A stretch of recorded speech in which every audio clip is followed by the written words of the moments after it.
राधे राधे दोस्तों, आज आप सुने चौठ माता की व्रत कथा। एक सेठ सेठानी थी, उनके एक बेटा और बहू थी। बहू सबको भोजन करा के फिर सवाए भोजन करती। एक पड़ोसिन ऐसी भी थी जो रोज पूछती कि बहू आज क्या बनाया खाया है। बहू कहती ठंडो बासी। एक दिन उसके पति ने ऐसा सुनकर विचार किया कि आज तो पकवान बनाए जाए, फिर देखे कि मेरी पत्नी क्या करती है। उसने तरह तरह के पकवान बनाए और घर के सभी लोगों ने एक साथ बैठकर भोजन किया। आज भी पड़ोसन ने पूछा तो बहू ने कहा कि ठंडो बासी। सेठ के लड़के ने सोचा हो ना हो कोई बात अवश्य है जिससे कि मेरी पत्नी ऐसा कहती है। उसने पत्नी से पूछा तुम रोज ठंडो बासी खाए ऐसे क्यों कहती हो, जबकि अपना सबने एक साथ बैठकर कई तरह के पकवान खाए। उसकी पत्नी बोली आपने जो खा रहे हैं वो बाप बूढ़े की कमाई है। जिस दिन आप काम करके लाएंगे उस दिन मैं समझूंगी कि ताज़ा भोजन कर रहे हैं। अब एक दिन लड़के ने माँ से कहा मैं एक बड़े शहर में कमाई करने जा रहा हूँ। माँ बोली बेटा आपने पास इतना धन है कि खाए नहीं शेष होगा। माँ के माना करने पर भी बेटे ने सवाए कमाने का जिद कर लिया और जाते समय पत्नी से कहा मैं जब तक काम करके बहुत सा धन लेकर ना आऊं तुम चूल्हे की आग मत बुझने देना। एक दिन चूल्हे की आग बुझ गई तो वो मन ही मन घबराने लगी, कहीं मेरे पति पर संकट तो ना आन पड़ा। जल्दी से पड़ोसिन के घर गई और उनकी घर से आग लाकर चूल्हे में रख दी। ऐसा विचार करके पड़ोसिन के घर गई। वहाँ पड़ोसिन चौठ माता का व्रत पूजन कर रही थी। पड़ोसिन ने कहा थोड़ी देर में आकर ले जाना। बहू ने पड़ोसिन से पूछा आप यह व्रत क्यों करती है, इस व्रत करने से क्या मिलता है। पड़ोसिन ने कहा चौठ माता के इस व्रत को करने से अन्न लक्ष्मी मिले और अपनी मनोकामनाएं पूरी हो जाता है। अब बहू भी चौठ माता का व्रत करने लगी। दीवार पर चौठ माता बनाई। उस दिन घी गुड़ का चूरमा बनाकर रात्रि को चंद्रमा को अर्घ देकर भोजन करती है। ऐसे करते करते बहु दिन हो गया। चौठ माता ने उस बहू के पति को सपना दिया कि साहूकार का बेटा तू जागे है कि सोवे, तेरी पत्नी बहुत याद कर रही है। घर जाकर उसकी चिंता मिटा। तू दुकान खोल कर कंकु केसर का पगला बना के बैठ जाना।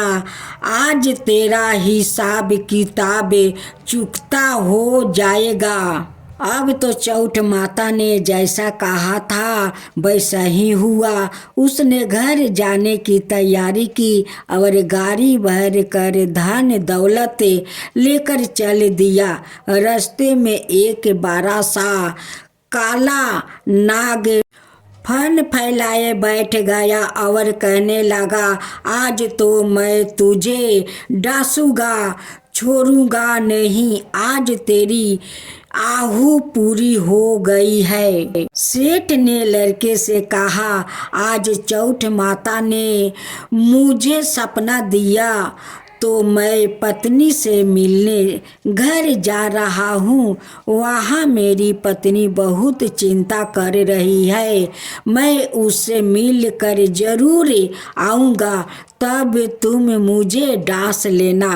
नाग ने कहा, तुम सांप पूर्वक कहकर जाओ तो मैं तुम्हें जाने दूंगा, परंतु लौट कर नहीं आयो तो तुम्हारे घर आकर मैं तुम्हें डांस लूंगा। इस प्रकार सांप को वचन देखकर वो अपने घर पहुंचा। वहां सभी से हंसी खुशी से मिला और भोजन करने उदास होकर बैठ गया। उसकी पत्नी ने उदास होने का कारण पूछा तो पति ने काले नाग वाली बात बताई। कहा, यदि मैं उसके पास नहीं जाऊंगा तो वो घर आकर ही मुझे डांस लेगा।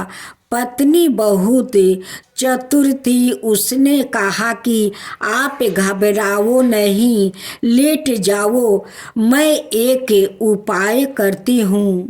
पत्नी ने कमरे की 7 पेढ़ी धोई। पहली पेढ़ी पर रेत, दूसरी पर इतरा, तीसरी पर गुलाल फूल, चौथी पर कंकु केसर, पांचवी पर लड्डू पेड़ा, छठी पर गादी गलैचा और 7वीं पेढ़ी पर दूध का कटोरा भर कर रख दिया। इस प्रकार वो 7 ही पेढ़ी सजाकर बैठ गई। आधी रात होते ही नाग आकर पेढ़ी चढ़ने लगा।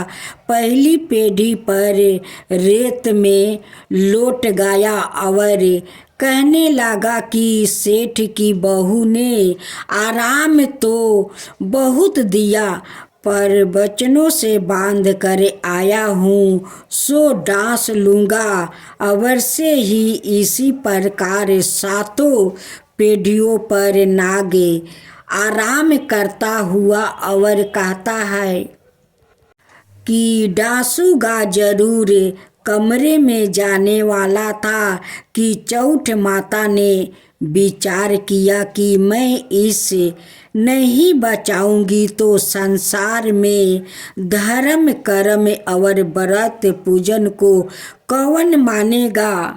अब तो गणेश जी, चंद्रमा जी और चौठ माता ने उसे बचाने का विचार किया।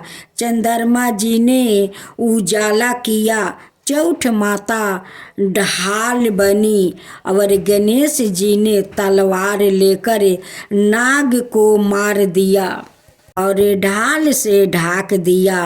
अब बहू भी थक के हरी सो गई। दिन उगा तो लोग बेटे से मिलने आए, परंतु बेटा बहू तो उठे ही नहीं।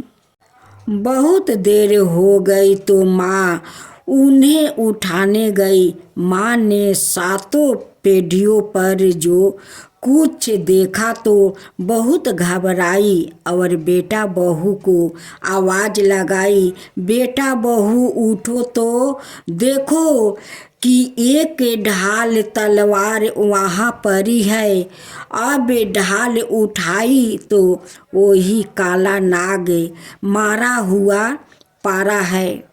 बेटा बहू ने सोचा कि आज तो धर्म कर्म ही आरे आए, जो भगवान गणेश जी और चौठ माता ने अपनी रक्षा की।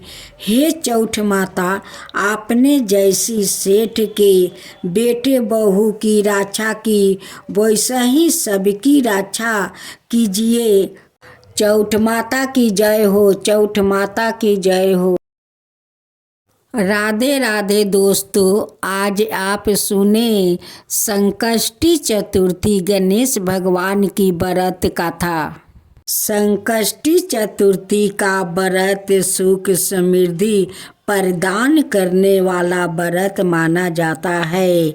ऐसी मान्यता है कि जो इस व्रत को रखता है उसके जीवन में सुख, शांति और समृद्धि की प्राप्ति होती है।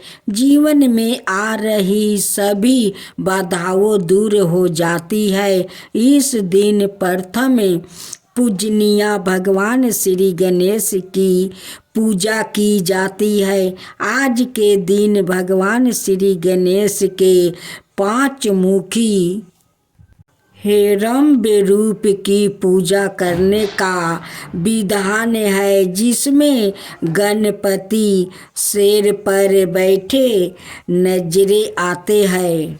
मानता है कि जो भी भक्त आज के दिन हिरण्य रूप में भगवान गणेश की पूजा कर चंद्र देव को अर्घ देते हैं, भगवान उसके सभी कष्ट हर लेते हैं। इसी दिन भगवान श्री गणेश की विधि विधान से पूजा करनी चाहिए और पूजन के बाद व्रत कथा और आरती जरूर करनी चाहिए। ऐसे करने से विघ्न हरता अपने भक्तों के सारे विघ्न हर लेते हैं और उनकी मनोकामनाएं पूरी करते हैं। संकष्टी चतुर्थी की कहानी सनातन धर्म के पौराणिक कथा के अनुसार एक बार माँ पार्वती ने भगवान शिव से चौपर खेलने के लिए कहा और शिव जी भी तैयार हो गए, मगर एक समस्या थी कि वहाँ कोई तीसरा व्याकृत नहीं था जो यह निर्णय ले सके कि कौन जीता और कौन हारा। तब माँ ने अपनी शक्ति से एक बालक की मूर्ति बनाई और उसमें जान फूंक दी। फिर शिव जी और माता ने खेल शुरू किया और हारे बार बार माँ ने भोलेनाथ को हरा दिया, मगर फिर भी अंत में उस लड़के के भगवान शिव को इस खेल का विजेता बताया। इस बात से माँ क्रोधित हो गई और उस लड़के को लंगड़े होने का श्राप दे दिया। लड़के ने क्षमा याचना की तो माता ने कहा कि इसे वापस नहीं लिया जा सकता। इसका एक उपाय माँ ने बताया कि अगर लड़का संकष्टी के दिन यहाँ आने वाली कन्याओं से व्रत का विधान पूछ कर पूरे विधि विधान से व्रत किया तो उसे इस श्राप से मुक्ति मिल जाएगी। उस लड़के ने व्रत किया और भगवान श्री गणेश ने खुश होकर उसके कष्ट हर लिए। गणेश जी की जय हो, गणेश जी की जय हो। संकष्टी चतुर्थी व्रत की पौराणिक गणेश कथा के अनुसार एक बार देवता कई विपदाओं में घिरे थे, तब वो मदद मांगने भगवान शिव के पास आए। उस समय शिव के साथ कार्तिक और गणेश जी भी बैठे थे। देवताओं की बात सुनकर शिव जी ने कार्तिक और गणेश जी से पूछा कि तुम में से कौन देवताओं के कष्टों का निवारण कर सकता है। तब कार्तिक और गणेश जी दोनों ने यही सवाए को इस कार्य के लिए क्षमा बताया। इस पर भगवान शिव ने दोनों की परीक्षा लेते हुए कहा कि तुम दोनों में से जो सबसे पहले पृथ्वी की परिक्रमा करके आएगा, वही देवताओं की मदद करने जाएगा। भगवान शिव के मुख से यह वचन सुनते ही कार्तिको अपने वाहन मोर पर बैठकर पृथ्वी के परिक्रमा के लिए निकल गया।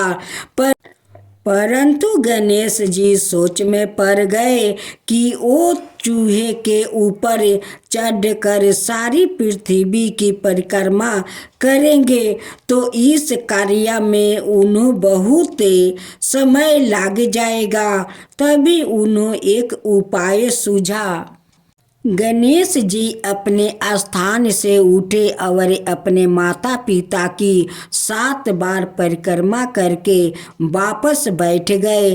परिक्रमा करके लौटने पर कार्तिकेय सवाई को विजयता बताने लगे। तब शिव जी ने श्री गणेश से पृथ्वी की परिक्रमा न करने का कारण पूछा।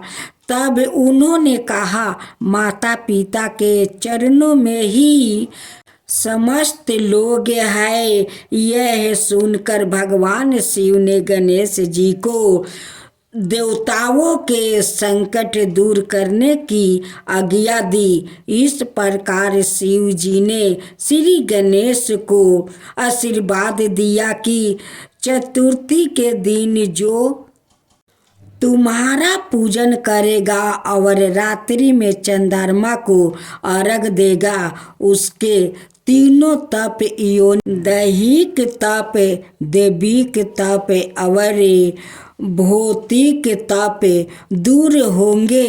इस व्रत से व्रतधारी के सभी तरह के दुख दूर होंगे और उससे जीवन के भौतिक सुखों की प्राप्ति होगी।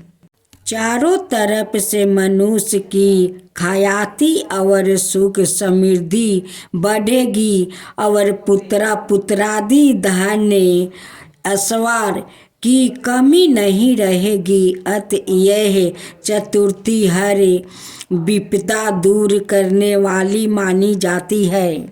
गणेश जी की जय हो, गणेश जी की जय हो। एक समय की बात है कि गणेश जी एक वेदक और दुर्बल ब्राह्मण का रूप धारण करके भिक्षाटन के लिए इस मधुर भाषणिया के घर आई। ब्राह्मण ने कहा कि हे बेटी, मुझे भिक्षा स्वरूप इतना भोजन दो कि मेरी क्षुधा शांत हो जाए।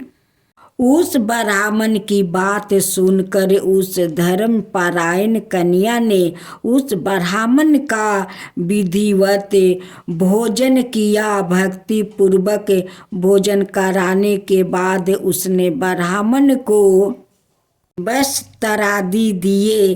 कन्या की सेवा से संतुष्ट होकर ब्राह्मण कहने लगे, हे कल्याणी, हम तुम पर प्रसन्न है। तुम अपनी इच्छा के अनुकूल मुझसे वरदान प्राप्त कर लो। मैं ब्राह्मण वेशधारी गणेश हूँ और तुम्हारी प्रीति के कारण आया हूँ। ब्राह्मण की बात सुनकर कन्या हाथ जोड़कर निवेदन करने लगी, हे विधन ईश्वर, यदि आप प्रसन्न है तो मुझे मेरे पति को दर्शन करा दीजिए। कन्या की बात सुनकर गणेश जी ने उससे कहा कि हे सुंदरी विचार वाली, जो तुम चाहती हो वही होगा। तुम्हारा पति शीघ्र ही आवेगा। कन्या को इस प्रकार का वरदान देकर गणेश जी वही अंतर्ध्यान हो गए। कुछ समय के बाद उसका पति घर वापस आ गया। सभी बहुत प्रसन्न हुए। विधि अनुसार विवाह कार्य संपन्न हुआ। इस प्रकार श्रेष्ठ मास की चतुर्थी सभी कामनाओं को पूर्ण करने वाली है।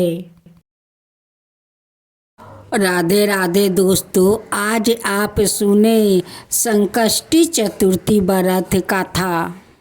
हिंदू धर्म शास्त्रों में माघ महीने का बहुत महत्व माना गया है। मान्यता अनुसार माघ मास की कृष्णा पक्ष की चतुर्थी को संकष्टी गणेश चतुर्थी भी कहते हैं। इस दिन तिल चतुर्थी का व्रत किया जाता है।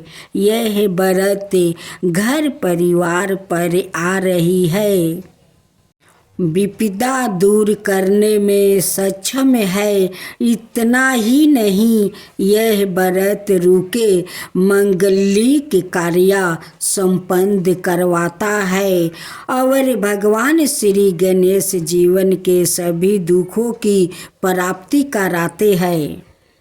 गणेश भगवान की जय हो, गणेश भगवान की जय हो। एक बार देवताओं कई विपदाओं में घिरे थे। तब वह मदद मांगने भगवान शिव के पास आए। उस समय शिव के साथ कार्तिक और गणेश जी बैठे हुए थे। देवताओं की बात सुनकर शिव जी ने कार्तिकेय और गणेश जी से पूछा कि तुम में से कौन देवताओं के कष्टों का निवारण कर सकता है। तब कार्तिकेय और गणेश जी दोनों ने ही सवाए को इस कार्य के लिए सक्षम बताया। इस पर भगवान शिव ने दोनों की परीक्षा लेते हुए कहा कि तुम दोनों में से जो सबसे पहले पृथ्वी की परिक्रमा करके आएगा वही देवताओं की मदद करने जाएगा। भगवान शिव के मुख से यह वचन सुनते ही कार्तिकेय अपने वाहन मोर पर बैठकर पृथ्वी के परिक्रमा के लिए निकल गया। परंतु गणेश जी सोच में पड़ गए कि वो चूहे के ऊपर चढ़कर सारी पृथ्वी की परिक्रमा करेंगे तो इस कार्य में उन्हें बहुत समय लग जाएगा। तभी उन्होंने एक उपाय सूझा। गणेश जी अपने स्थान से उठे और अपने माता पिता की 7 बार परिक्रमा करके आपस बैठ गए। परिक्रमा करके लौटने पर कार्तिकेय सवाए की विजयता बताने लगे। तब शिव जी ने श्री गणेश जी पृथ्वी की परिक्रमा ना करने का कारण पूछा। तब उन्होंने कहा, माता पिता के चरणों में ही समस्त लोक है। यह सुनकर भगवान शिव ने गणेश जी को देवताओं को संकट दूर करने की आज्ञा दी। इस प्रकार शिव जी ने श्री गणेश को आशीर्वाद दिया कि चतुर्थी के दिन जो तुम्हारा पूजन करेगा और रात्रि में चंद्रमा को अर्घ देगा उसके तीनों ताप योनि दैहिक ताप, दैविक ताप और भौतिक ताप दूर होगे। इस व्रत से व्रतधारी के सभी तरह के दुख दूर होंगे और उस जीवन के भौतिक सुखों की प्राप्ति होगी। दोस्तों, आज सुने शनिदेव भगवान की कथा। असुर, मनुष्य, सिद्धि, विद्याधर आदि सब भस्म हो जाते हैं, किंतु तू है कि तुझे मेरा किंचित भी भय नहीं है। मैं तेरे इस तप और परोस से परम प्रसन्न हूँ। मैं तुझे वरदान देना चाहता हूँ, मांगे। क्या मांगता है? यह सुनकर दशरथ राजा ने कहा कि हे शनिदेव, जब तक नदी, समुंदर, चांद, सूरज और जमीन है तब तक तुम रोहिणी को भेद कर ना जाना। हे सूर्या पुत्रा, मैं यही वर चाहता हूँ। जब शनि ने यह स्वीकार कर लिया कि ऐसा ही होगा तो राजा दशरथ लौट आए कि अब कभी 12 बरस तक अकाल नहीं पड़ेगा। तब तीनों लोकों में मेरा यश सदा बना रहेगा। राजा दशरथ वर पाकर बहुत आनंदित हुए। अयोध्या में आकर उन्होंने विधि विधान के अनुसार शनि देव की पूजा की। शनि देव ने प्रसन्न होकर उन्होंने पृथ्वी राजा बना दिया। एक अनायका था, एक राजा था। उसने अपने राज्य में यह घोषणा की कि दूर दूर से सौदागर बाजार में माला बेचने आए तो जिस सौदागर का माला नहीं बिकेगा उसे राजा सवाए खरीद लेगा। सौदागर प्रसन्न हुए। जब किसी सौदागर का माला नहीं बिकता तो राजा के आदमी जाते तब उसे उचित मूल्यवान देकर सारा सामान खरीद लेते। एक दिन की बात है, एक लोहार लोहे की शनि देव की मूर्ति बनाकर लाया। शनि की मूर्ति का कोई खरीदार नहीं आया। संध्या समय कर्मचारी आए, मूर्ति खरीद कर राजा के पास ले आए। राजा ने उसे पूरी सम्मान से अपने घर में रख दिया। शनि देव के घर आ जाने से घर में रहने वाले अनेक देवी देवता बड़े रुष्ट हुए। रात के अंधेरे में राजा ने एक तेजस्वी स्त्री को घर से निकालते देखा तो उसे राजा ने पूछा कि तुम कौन हो? इस पर नारी बोली, मैं लक्ष्मी हूँ। तुम्हारे महल में अब शनि का निवास हो गया है, अत मैं यहाँ नहीं रह सकती। राजा ने उसे रोका नहीं। कुछ समय बाद एक देव पुरुष भी घर से बाहर जाने लगा तो राजा ने उससे भी पूछा कि तुम कौन हो? तो वो भी बोला, मैं भैरा हूँ, सादा लक्ष्मी के साथ ही रहता हूँ। जब लक्ष्मी नहीं तो मैं भी नहीं, यह कह कर वो भी चला गया। राजा ने उसे भी नहीं रोका।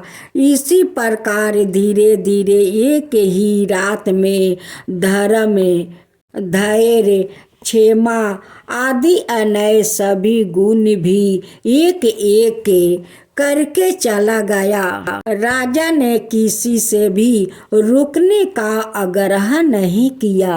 अंत में सत्या जाने लगा। तब राजा के पूछने पर उसने कहा, जहाँ लक्ष्मी, भैरा, धर्म, धैर्य, क्षमा आदि का वास नहीं तो वहाँ मैं भी एक क्षण भी रुकना नहीं चाहता।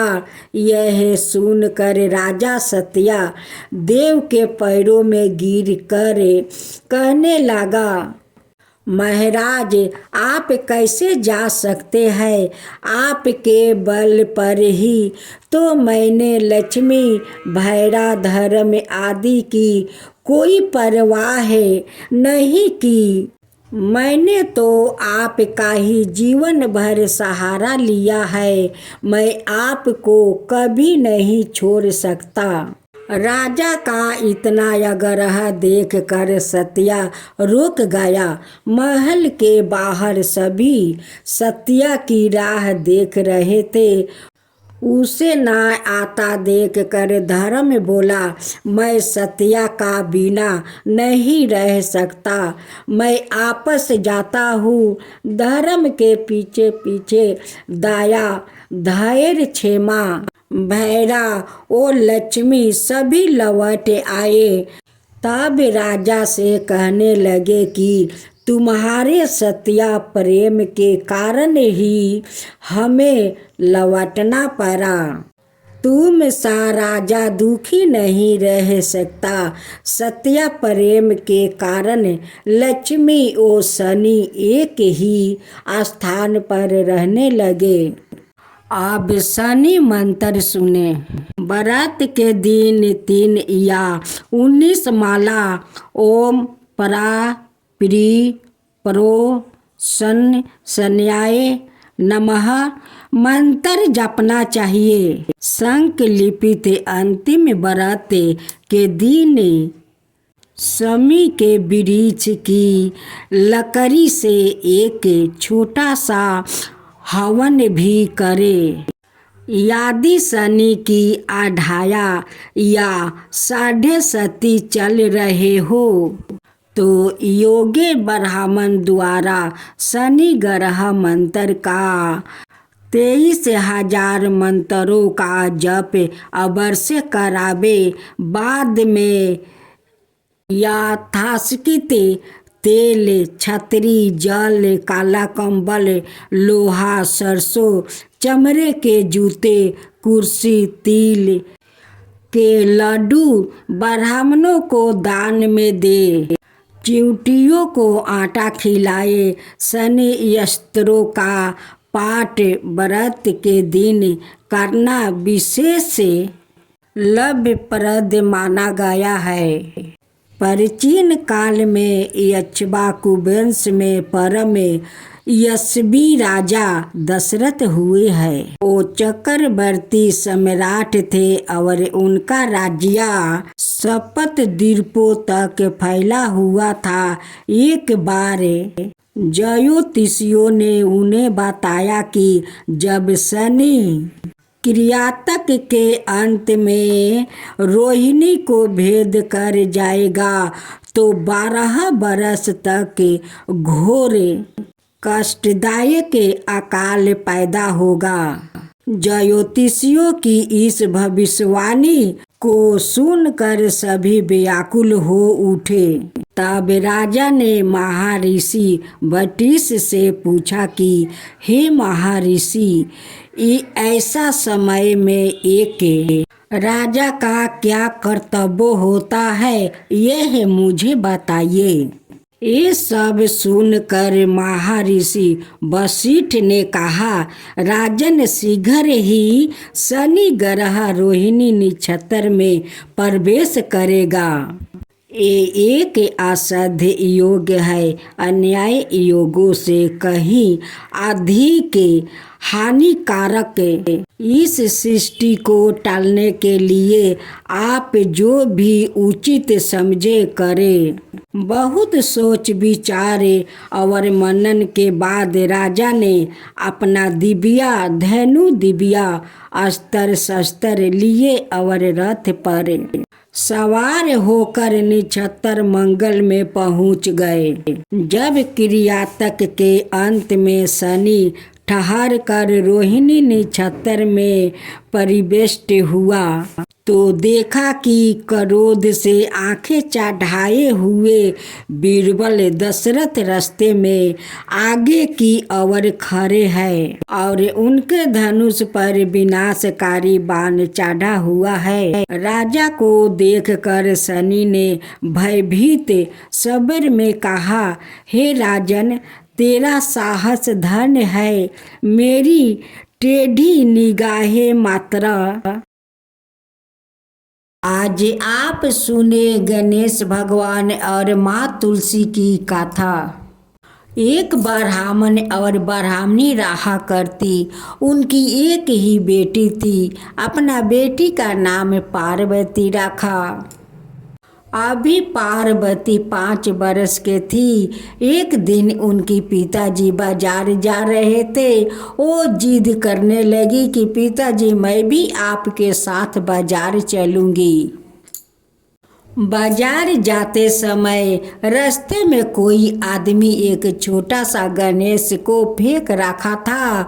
उस गणेश को पार्वती उठा लेती है। उनके पिताजी कहते हैं कि बेटी देखो ये तो टूटे हुए गणेशा है, इसे क्यों उठाती हो, इसे फेंक दो। चलो मैं बाजार से तुम्हारे लिए मैं अच्छा सा सुंदर सा गणेशा कीन दूंगा। पार्वती कहती है कि नहीं पिताजी, मुझे तो यही गणेशा चाहिए और मैं इस गणेशा को अपना साथ घर ले चलूँगी। जब पार्वती या उनके पिताजी बाजार से घर आए तो उनके घर में छोटा सा चौकी था। उसी चौकी पर गणेशा को रख देती है। उनकी पिताजी गेरू माटी लेकर घर में रखे थे। उस गेरू माटी का लेकर एक बर्तन में भिजा देती है। जब गेरू माटी गल जाता है उसे लेकर गणेशा को पूरा रंग देती है और धूप में सुखा देती है। उस चौकी पर एक अच्छा सा आसन बिछा देती है और गणेशा जी को उसी पर बैठा देती है और पिताजी से कहती है कि पिताजी मुझे तो लड्डू चाहिए, मुझे लड्डू आन दीजिए। उनके पिता बाजार जाते हैं और लड्डू ले आते हैं। उस लड्डू को एक थाला में परोस देती है और गणेश भगवान का श्रद्धा भक्ति से पूजा करती है, उन्हें भोग लगाती है। ब्राह्मण ब्राह्मणी अपना छोटी पार्वती को देखकर कहने लगे कि हमारी पार्वती तो पुजेरी बन गई है, वो भी गणेश भगवान का। पार्वती कभी अपना पिताजी से मोदक मंगाती है तो कभी लड्डू मंगवाती है और मंगा कर गणेश जी का बहुत श्रद्धा भक्ति से भोग लगाती है। और गणेश भगवान तो खुशी खुशी से वो भोग खा लेते हैं। गणेशा को सेवा करते करते पार्वती बड़ी हो जाती है। एक दिन पार्वती रंग बिरंग के फूलों से गणेशा जी का वो आसन सजा रही थी। उनकी माँ आकर कहने लगी कि पार्वती आज तो तुम ऐसा सजा रही हो, लगता है कि आज गणेशा को शादी होने वाला है। पार्वती कहती है कि माँ पहले से तो गणेशा का 2 पत्नियां हैं, अब क्या तीसरा शादी करने वाले हैं। उनकी माँ कहती है कि बेटी तुम तो वैसे ही सजाई हो कि लगता है कि गणेशा जी शादी करने जा रहे हैं। पार्वती कहती है कि ठीक है माँ, अभी तो गणेशा को भोग तो लगाने दो। पार्वती का माँ चली जाती है और पार्वती उन्हें बहुत पसंद से भोग लगाती है। कहती है कि गणेशा एक बार तो अपना दर्शन दे दो कि मेरा भक्ति सफल हो जाए। पार्वती का बात सुनकर गणेशा तो दर्शन तो दे देते हैं, लेकिन साथ साथ उनकी लगाए हुए भोग गणेशा अपना हाथ से खाने लगते हैं। पार्वती उनकी पैर छूकर प्रणाम करती है और कहती है कि भगवान आज तो मैं धन्य हो गया, आज तो मेरा भक्ति सफल हो गया, भगवान सफल हो गया, आज मैं बहुत धन्य हो गया। पार्वती कहती है कि गणेशा आप अपना ऐसे ही दर्शन दिखाते रहिए। गणेशा कहते हैं कि नहीं, मेरा एक शर्त है, वो शर्त अगर मान जाओगी तो मैं तुम्हारा भक्ति को सफल करते रहूँगा और अपना दर्शन दिखाते रहूँगा। पार्वती कहती है कि गणेशा आपका शर्त तो मुझे सारा मंजूर है, आप तो बताइए।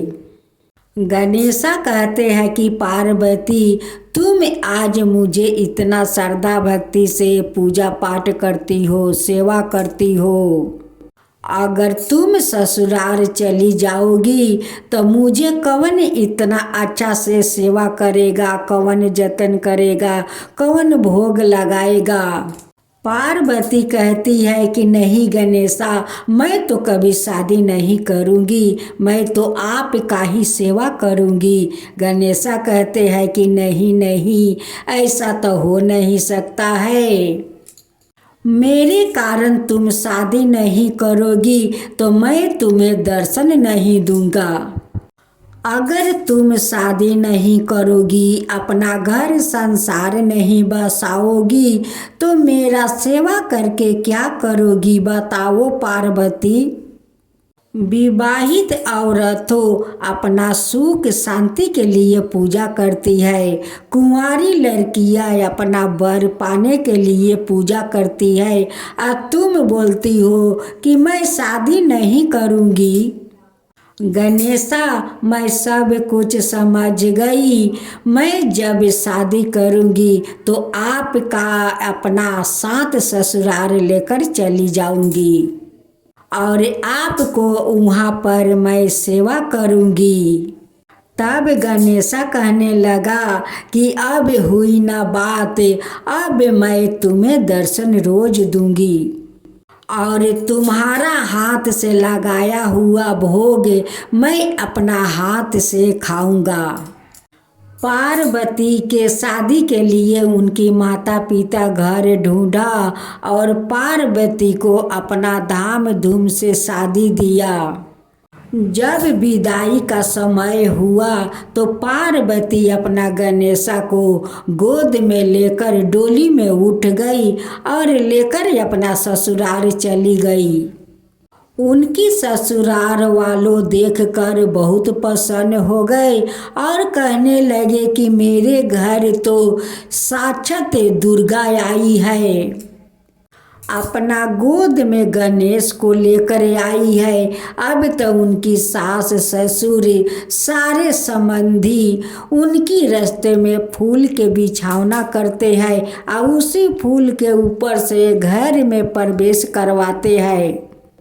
पार्वती का पैर ससुराल में पड़ा और ससुराल वालों को घर धन से भर गया।